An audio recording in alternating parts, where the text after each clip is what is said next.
Chapter 17, Questions and Bumps Along the Road. The moment of surrender is not when life is over. It's when it begins. Marianne Williamson. When someone begins the process of looking within, facing the darkness, and releasing on what comes up into awareness, some questions, hurdles, and bumps can occur along the way. This chapter addresses some of the most common things related to this. What if I can't remember my childhood or anything that happened to me when I was younger? This is a question I get in the clinic with about 1 to 2 in every 10 people. Recently, I encouraged someone to make a memory list, and his response was twofold. First, he didn't make a list or even really attempt to do it. He was making excuses because this inner work brings up very painful stuff. Second, he said he couldn't remember much that was negative from his childhood. I have heard this many times in the clinic before, so I asked him to talk to me about things he remembers his mother doing when he was younger. He didn't have a good relationship with his mother growing up. Within 5 minutes, he rattled off 10 to 15 negative memories. Many more memories existed, and I simply said to him, "You just spoke of at least 10 negative memories that you remember in the last 3 to 5 minutes. Imagine how many you would remember if you sat down and did this exercise for an hour or two." I've learned that 2 general groups exist from the 1 or 2 out of 10 people that say they can't remember things from their childhood. One group is people that just don't see value in this exercise and are making excuses about not wanting to do it. This is what is occurring in the majority of these cases. They either want to avoid doing this soul searching or don't think that it is all that important. This is a sign to me that they just aren't ready to do this kind of work. It also reveals inner resistance. Not wanting to do the exercise is totally and completely okay. It's not for everyone. This exercise really resonates with people when they see the tremendous value it can have in helping them to heal and realize their fullness and wholeness. In these cases, I drop it right away, and we don't normally discuss it anymore and just focus on acupuncture or physical healing. It doesn't make sense to insist on something that someone isn't ready for. The second group of people is those that genuinely and honestly don't remember much of their childhood. This could be for one of 3 reasons. One reason is that the long-term memory just doesn't serve them very well anymore. We could focus on a heavy metal and chemical detox, brain-nourishing supplements, and foods that will heal brain chemistry. This may help to jog the memory over time, or it may not. A second reason is that some patients have had such traumatic experiences in childhood that they have subconsciously blocked these memories completely out of their awareness. This appears to happen as a way for them to protect themselves. The pain of their memories is so intense that the mind literally blocks them from remembering at all. A third reason is that people simply don't remember. Their brain is fine and they didn't have a particularly traumatic childhood. This third reason is a possibility, but would be extremely rare. Many years ago, when I was first getting into helping people release emotions, I remember working with a woman who had been violated sexually when younger. She honestly didn't know if it was her imagination or if it really did happen to her. We began to gently explore the memory. What happened next was astounding. While we were tapping on the possibility of this being a memory for her, from one moment to the next, the whole memory with vivid details came flooding back into her mind. Instantly, she felt all the shame, helplessness, fear, and anger come flooding back. She did an amazing job processing through it, but it took her a few days to recover and to fully let this go. I had the suspicion intuitively that other memories for her were blocked out as well in order to protect herself. Some people have had very traumatic memories, and so much healing is needed for them to start feeling better. It is a process that consciously and with strong dedication can take a good amount of time. The mind can get very creative when the need to be protected is invoked. Even if you don't remember your childhood or anything in it, your body and your mind remember. In reality, no such thing as time exists. Everything is always in the present moment. Everything can only occur now because now is all we ever have or will have. Therefore, every problem that existed in the past can be surrendered in the now because it is happening to you right now. The woman with fibromyalgia at the beginning of this book is a perfect example of this. Even though she was violated 40 years ago, She was still being violated in the now. This was not consciously being done, but her body had kept the score over time. Every sensation, emotion, or feeling can be surrendered in this moment because now is when we are always experiencing it. If we feel fear frequently and are still holding on to fearful things from our past, the fear will manifest in many ways as we experience life now. We don't have to label a feeling, remember a memory, or even give an experience a name or an emotion. We can just simply surrender what is being experienced now, either acutely or chronically. This is not in any way an excuse not to pursue appropriate medical treatment and is not a substitute for medical care. One must use every available resource to heal, especially appropriate medical care. Lord, make me an instrument of thy peace. Saint Francis of Assisi. When I'm releasing on an emotion or memory, will it ever come back? The answer to this question is twofold. First, it has been my observation that when working on a specific memory and after having truly released emotions from a memory, they never return or the intensity is lowered significantly.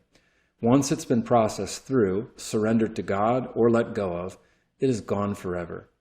Out of curiosity once, I wanted to test this theory. I asked a woman with whom I had processed through a rape to do an exercise with me.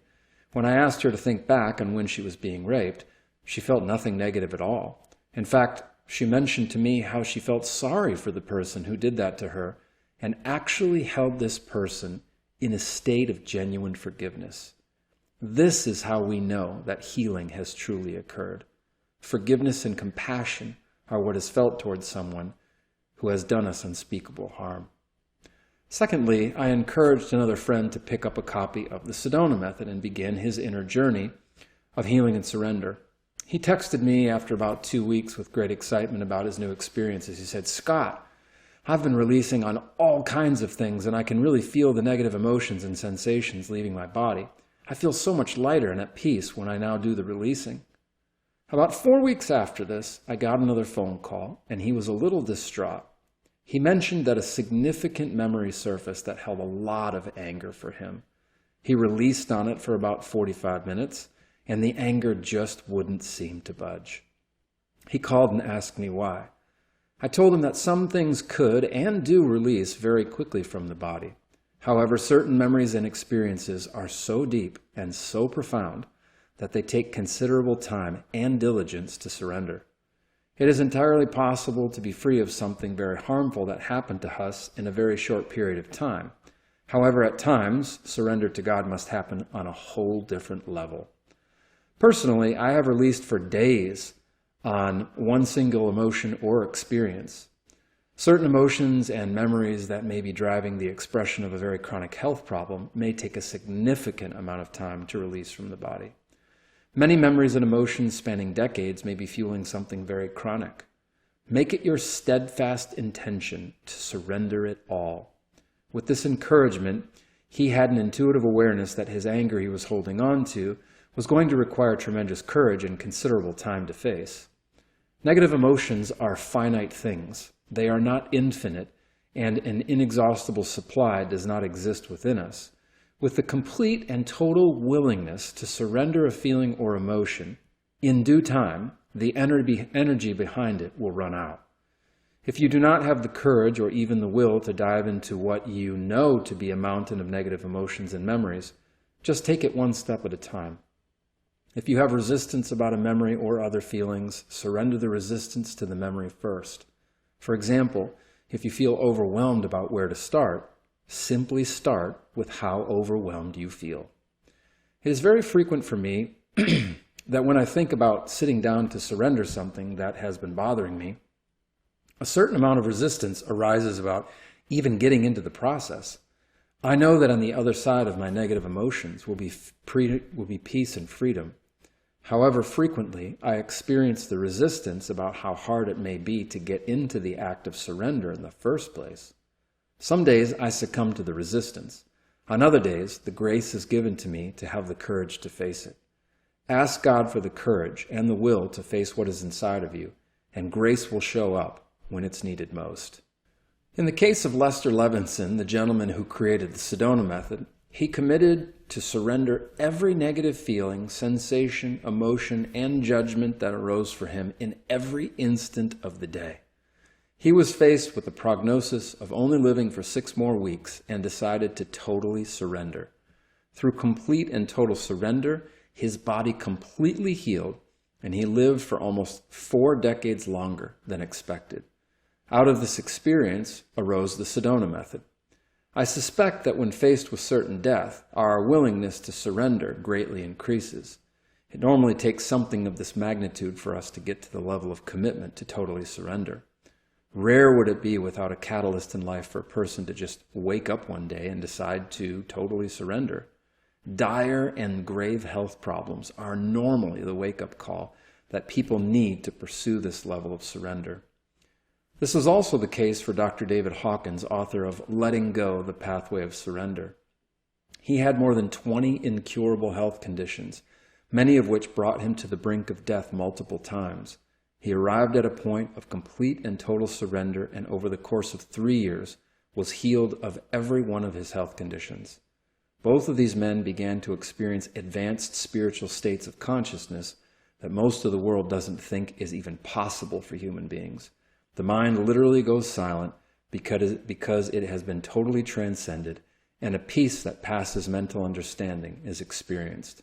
Very few humans experience this, but it is entirely possible with total and complete surrender of all of life to God. Why is it that I seem to release emotions much easier when you guide me through them? At one point in time, people thought it was impossible to run a mile in under 4 minutes. When this record was broken and people knew with certainty that it was possible, in a short period, many other people were inspired to accomplish this feat for themselves. If you are someone who's gone into the depths of your own darkness and are now relatively free of something, it is much easier to inspire others to do the same or to help others through their emotional pain. Many people that want to look like Arnold Schwarzenegger in his prime have found tremendous inspiration just seeing him and hearing about his story of what was possible. We can find tremendous inspiration in others that have achieved what we seek to achieve. People are capable of doing this on their own, but having a guide, mentor, or teacher to help lead the way can make surrender easier to do, especially at the beginning of this inner journey. Additionally, the inner strength and love of a guide may be what is needed to hold space for someone or to direct them out of their own inner emotional hell. We as people need each other, especially during the most distressing times. Therefore, a simultaneous truth exists about needing someone and not needing them. Both can be true. At times we may need someone to help guide us. Releasing can be easier with someone present, but with the help of God, people are capable of surrendering all on their own. What if I have fully released something and yet still have a health problem? On the highest level, the ultimate goal or expression of divinity fully experienced within is total and complete peace. The goal is not to be healed of anything. Emotional releasing doesn't guarantee that someone will be healed of anything. It's not a cure for any health problem. Emotional releasing is done for the sake of emotional releasing, for your inner freedom.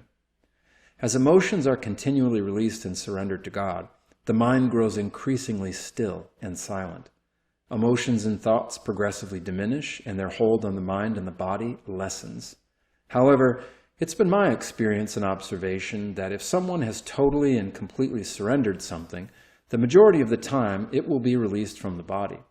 It has been extremely rare for someone to be truly released on something and the body doesn't heal. At times, people can convince themselves that they are totally released on something, but this could just be a form of denial.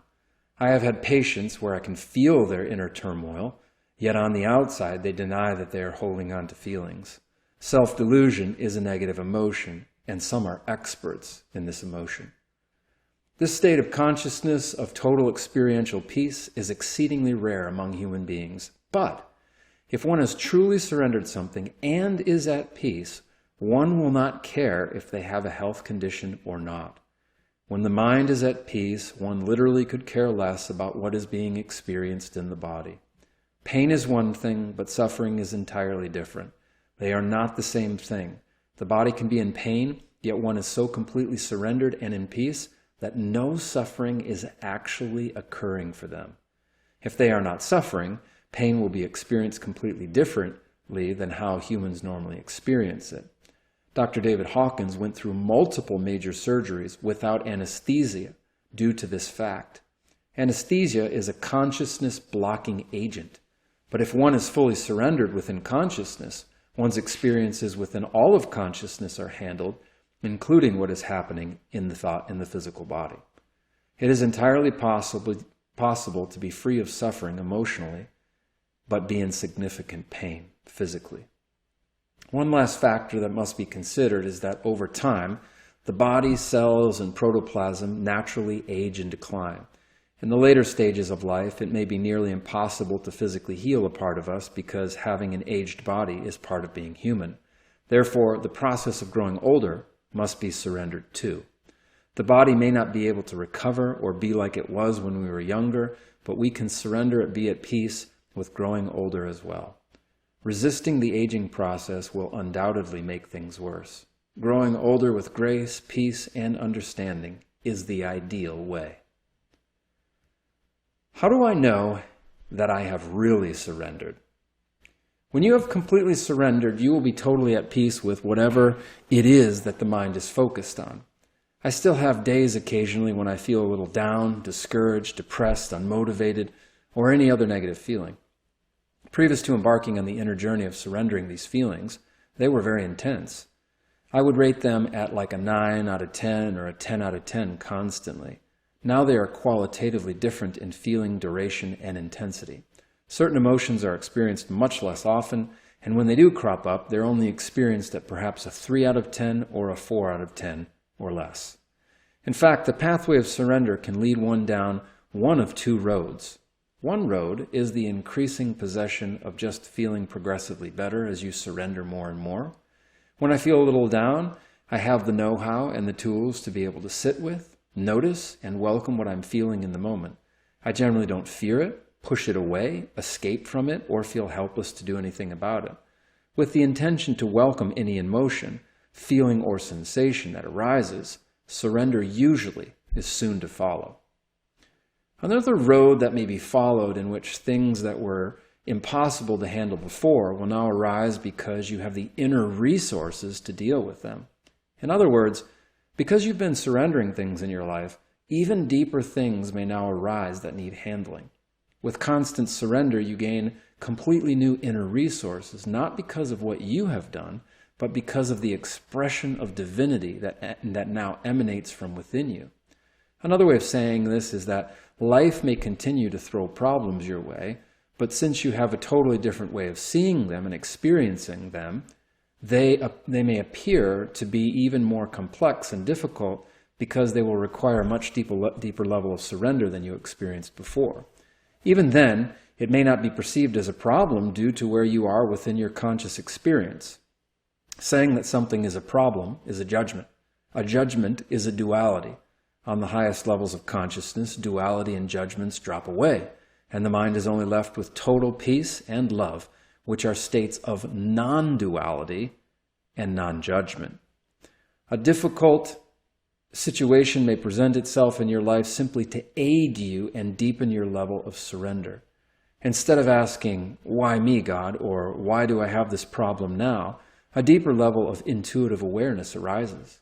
On this deeper level, you can see more clearly how something is being used to continue the process of your inner transformation so that you may be mature and complete, not lacking anything. Reality is that you don't lack anything. You are whole, perfect, and complete as you are.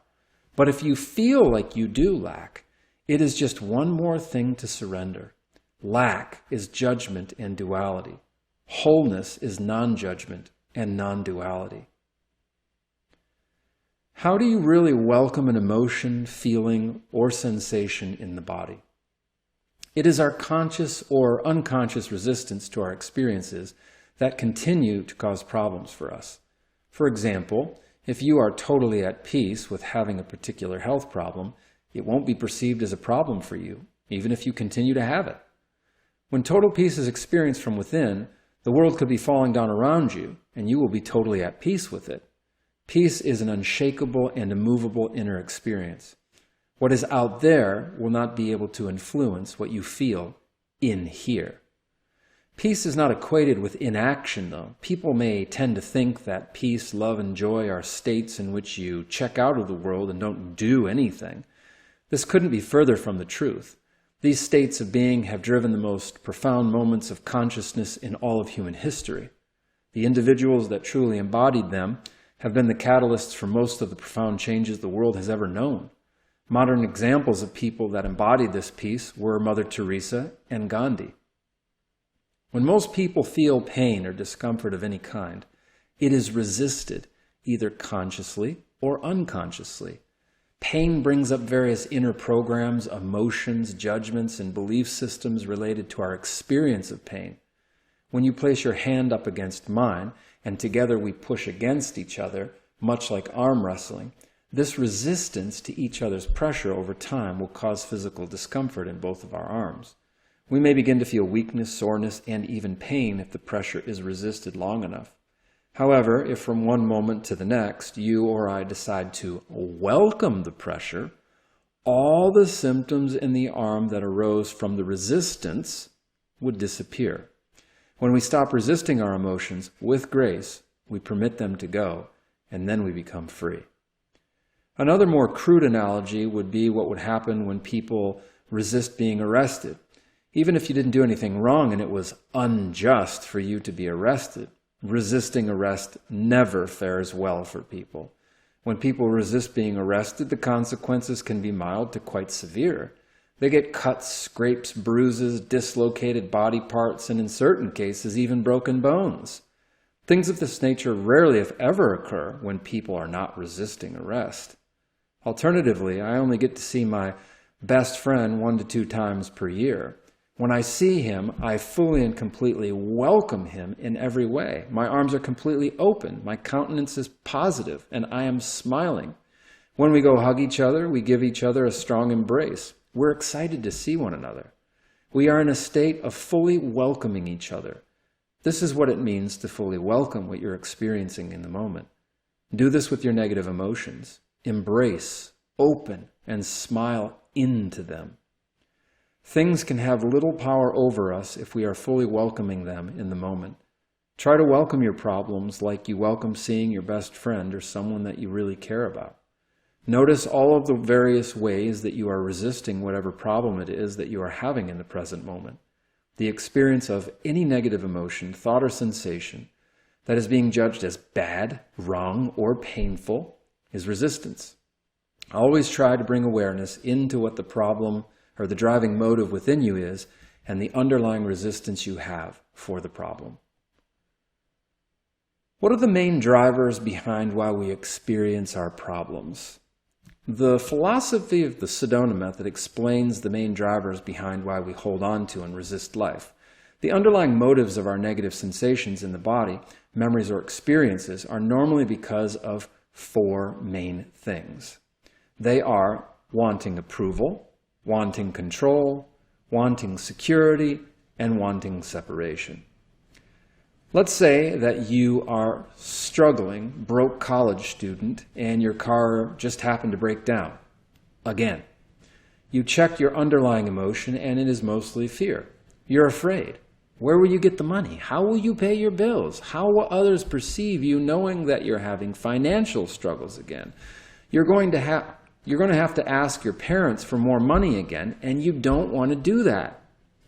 When you ask yourself if the fear is coming from wanting approval, control, security, or separation, you may notice just one of them, or you may notice all 4 are driving the fear and keeping it in place. Wanting something means that we lack it. Wanting, or lust, is the feeling driving all of it.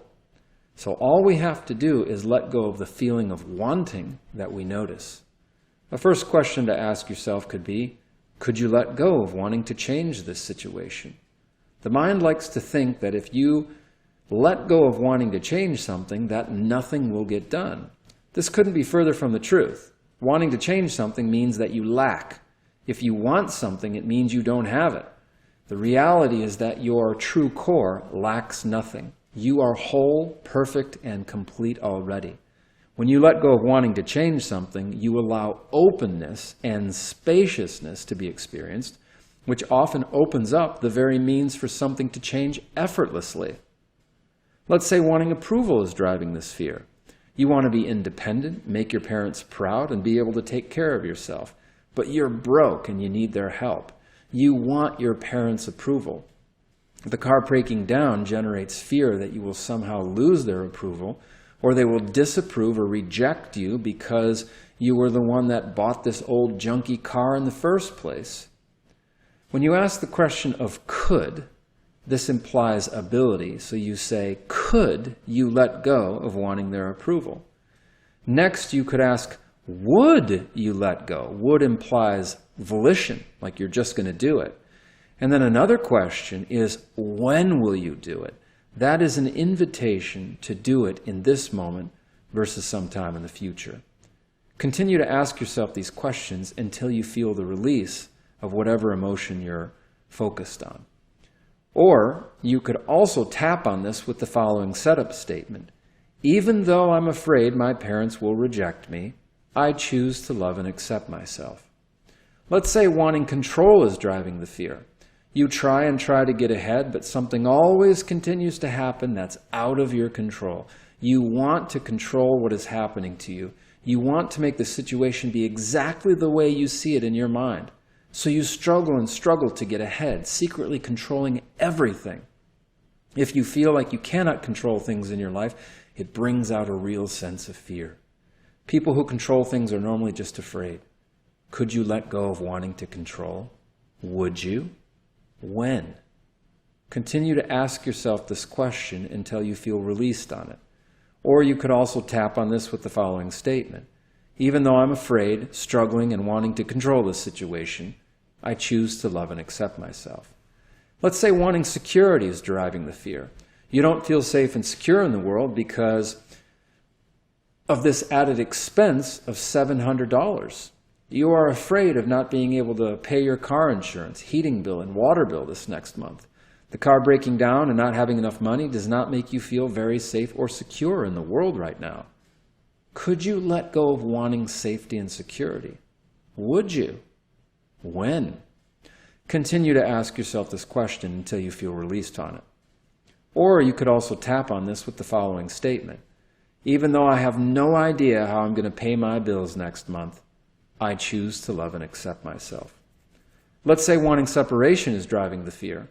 By constantly having issues with your car, you feel separated, disconnected, and different from other people. Secretly, you think that no one else has the same problems you have, and these problems seem to separate you and make you feel different than other people. It doesn't bring a sense of connection or unity to your life. It brings about separation. Could you let go of wanting separation? Would you? When? Continue to ask yourself this question until you feel released on it. Or you could also tap on this with the following statement. Even though I feel like these problems don't happen to anyone else and I can't catch a break, I choose to love and accept myself. With any problem that we have, health or otherwise, one or more of these primary drivers can be sitting behind the reason why they stay in place for us. Whatever we resist, either consciously or unconsciously, persists. From the highest levels of consciousness, true reality is that we are already fully approved, in control, safe, and connected to everything and everyone. When we let go of what we want, we realize that we already had it by nature of the divinity that defines us from within. The power within you embodies all of these things. God fully loves and approves of you, is in control, is safe, and is connected to everything. When you release the wants in your life, the revelation is that these things were true the entire time. You simply couldn't experience them because you were choosing to hold on to them and the emotional experience behind them. If you want approval, for example, it points a spotlight on how we are not approving of and experiencing love towards ourselves, our bodies, and others. Love is what you already are. Surrender the want of approval, and you will step back into the reality that you are already fully loved and approved. You don't have to want or desire something you already fully have. If you surrender the wants you have, the fullness of reality comes more into view. How often should I release on my emotions? Any sensation, negative emotions, or judgment can be released and let go of. I find that if we don't make a plan, we can plan to fail. Having a written plan to deal with our inner world can take us a long way. Let's make an analogy that hopefully will drive this point home. Let's say one day you decide that you want to start working out, lose 50 pounds, and build lean muscle. To do so, you must have a plan. Currently, you don't exercise or monitor what you eat. Therefore, embarking on such a journey would require a major change for you. To achieve this, you need to have a plan for eating and working out. Having a goal usually requires a plan that we need to implement and steps to take to achieve the goal. You cannot accomplish such a goal if you plan on frequenting the gym 2 times a month or sporadically working out. A plan requires discipline and consistency. Likewise, if you only spend time releasing things in your inner world once per month or only when you're forced to deal with a problem, you'll not be able to reap the full richness of embarking on a consistent journey into your inner world.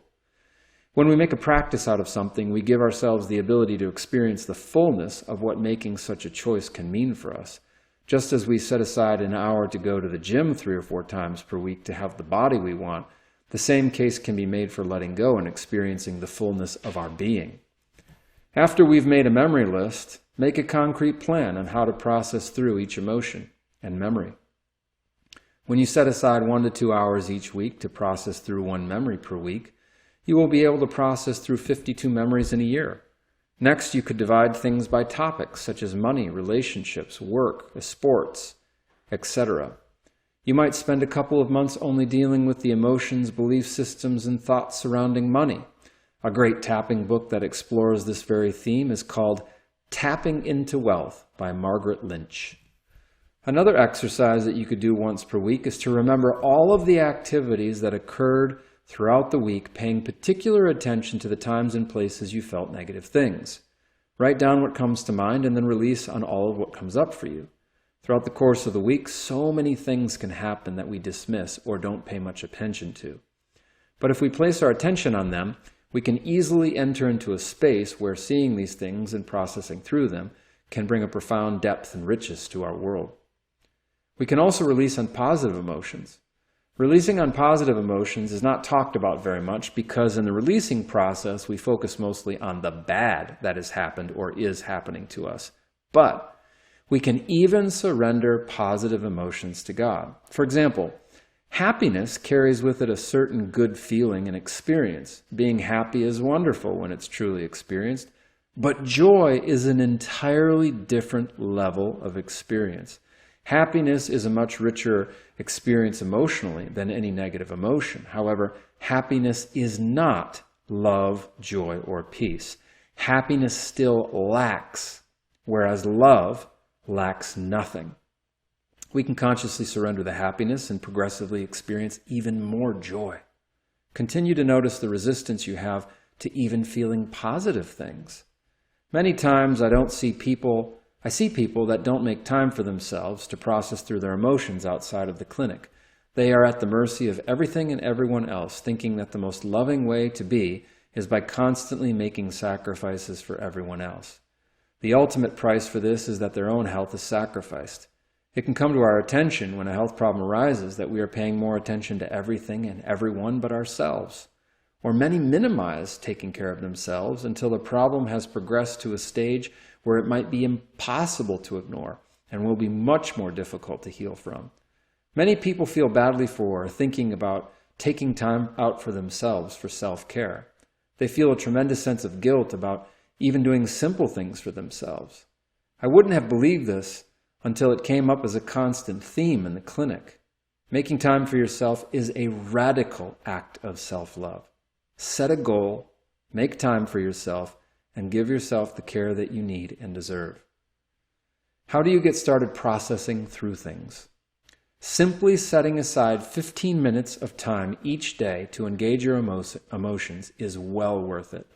I suggest you set this as a goal at first to get into the habit of doing it. This is so hard to do for so many people. When I set aside time to process through things, I usually start by doing 2 things. First, I start by taking deep, slow diaphragmatic breaths. Diaphragmatic breaths are done with the stomach, not with the chest. For some, learning to breathe from the stomach is something that needs to be practiced because most of life has been spent breathing very shallowly and from the chest.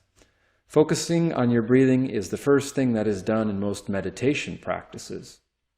One of the reasons for this is because breathing is something you are always doing in the present moment.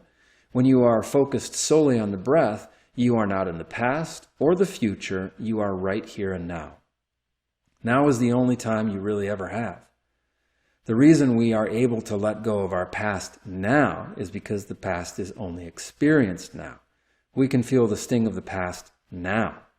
We spend so much time ruminating over the past or fearing the future. Both are actually happening right now. Bringing the attention to the breath, here and the now, is very centering and grounding and is a wonderful way of bringing our attention inward.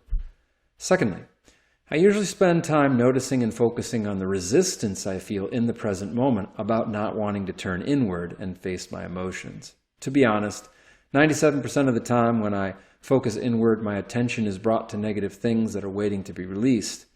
Seeing my reflection of these things and taking responsibility for them is rarely pleasant.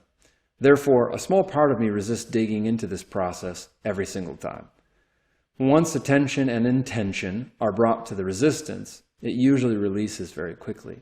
Walking into the storm isn't always pleasant, but the peace, clarity, and calm that come after the storm is the best part about facing yourself. Peace, love, and joy are always waiting for you on the other side of surrender. Reviewing the last 24 hours. A practice I encourage people to do is simply taking a review of the past 24 hours. 15 minutes can be spent remembering all the negative things that were felt throughout the day. If people say they can't remember anything or don't remember feeling anything negative, they are either in serious self-denial or are unconscious. They may not be aware of what is streaming through the mind. The last 24 hours usually holds plenty of things to discover that can be held in awareness and released. If you can't find anything negative, then find something positive and release on that. Most negative things that happen during an average day are manageable. Someone cut you off in traffic, you spilled your coffee on your work shirt, the dog peed on the carpet, your husband or wife made a snarky comment, and your kids were sassy and respectful to you at dinner. These are many of the little things that happen throughout an average day. We experience negative emotions in every one of these situations. During the 15 minutes we've set aside each day, we can bring up these emotions, welcome them, and let them go. Doing this for 15 minutes every day can have a profound effect on our mental state and the way we experience the world. If you set aside a longer period of time for yourself once per week, you can dig into one of your memories on your memory list. If you are unsure of which one to go through, just start with any memory on the list. Simply try as best as you can to remember every thought and emotion in the memory, welcome all of the feelings and sensations, and let them all go. Discover the meaning of the memory and what agreements were made about yourself, others, and the world. With anything that needs releasing, sit with it as long as needed and set it free as best as you can. If we want to change the physical body, we have to go to the gym and work at it. You cannot expect to look like Dwayne "The Rock" Johnson if you're going to go to the gym once a month. Likewise, if you only spend 1 hour every month going inward and discovering the world of your perceptions, then growth will be very slow. The more we go inward to be with ourselves, we will continue to see, experience, and partake of the source of life itself. This is what is meant by the verse, "Be still and know." The consciousness of depression. Every disease, health problem, and body part has consciousness. In this case, consciousness means that specific emotions, thought patterns, and belief systems are a part of every disease, health problem, or body part. Depression has a very specific consciousness. Clinically, I have read the consciousness aspects of people's health problem to them over the last 5 years, and what I hear almost 95% of the time in response to this is, "That describes me exactly," or "That is very accurate," or "Many of those things apply to me." The best book in the world that is a brilliant tool for understanding the consciousness aspects of your health problems and body parts is Ina Segal's The Secret Language of Your Body. With the definitions you find in this book, you can hone in and make tapping and releasing more specific. Below is the description of depression and anxiety found in her book. Depression, pressure to survive, feeling overwhelmed, hopeless, disappointed, and disillusioned, wanting someone to save you, suppressed anger and resentment, feeling and acting like a victim, blaming others for what is not working in your life, feeling unmotivated and uninspired, can't be bothered to do anything, stuck in an old story that's only getting gloomier, anxiety, thinking about the past and the future and not trusting the flow of life, feeling insecure, unsupported, and helpless to change your situation, focusing on negativity and limitation, and allowing yourself to wallow in fear. If you struggle with depression and anxiety, some or all of the things mentioned above may apply to you. If the depression or anxiety you're experiencing started at a very particular time in your life, I would invite you to curiously investigate and contemplate in more detail about the life circumstances that were occurring around the time you started feeling depressed or anxious. If you resonate with any of the above emotions and thoughts, consider exploring the following questions. Do you feel a pressure to survive? What things in your life feel like they put the most pressure on you? Is it a work? Is it a relationship, work, family, certain responsibilities? In what way does life feel like it's a pressure to survive? When did this start for you? Do you frequently feel overwhelmed? If so, what things commonly make you feel this way? Do you feel hopeless? If so, what things have occurred in your life that have felt hopeless? When did the hopelessness start? What are the most disappointing things that have occurred in your life? Describe in detail how this disappointment has affected you. When did you become disillusioned in your life? Who or what was involved in this? Have you always wanted someone to save you? For example, one woman was very depressed because all she wanted in life was to get married. She had put so much of her power into this idea that when by the age of 35 she hadn't married, she therefore became very depressed. She was convinced that getting married would solve all of her problems. Some think having a child will save them or their marriage. The word save simply implies that you think something outside of yourself will make your circumstances better or more complete. Are you carrying around a lot of anger and resentment towards someone surrounding a certain circumstance that has occurred? This tends to be a very central theme behind depression for many people. I would highly encourage you to make a list of the people towards whom you are the most angry. If you are honest, do you feel and act like a victim? Being a victim is a state of mind. Our circumstances can be tremendous catalysts for growth, or they can become a narrative that keeps us stuck in the role of victim. I was a victim for 11 years. I felt there was nothing that could be done to change what happened to me in college. The opposite of being a victim is taking full responsibility for everything that happens to you. Even if something harmful or negative happens in your life, you ultimately have the choice as to how you want to react to it. One of the most beautiful stories that exemplifies this is the story of Man's Search for Meaning by Viktor Frankl. Frankl lived in a concentration camp during the Holocaust and realized that although he couldn't control the horrible atrocities and things that were happening around him and to him, he could choose how he wanted to react to them. He chose to not do so as a victim, but as someone who wanted to express love no matter what. Do you blame others for what isn't working in your life?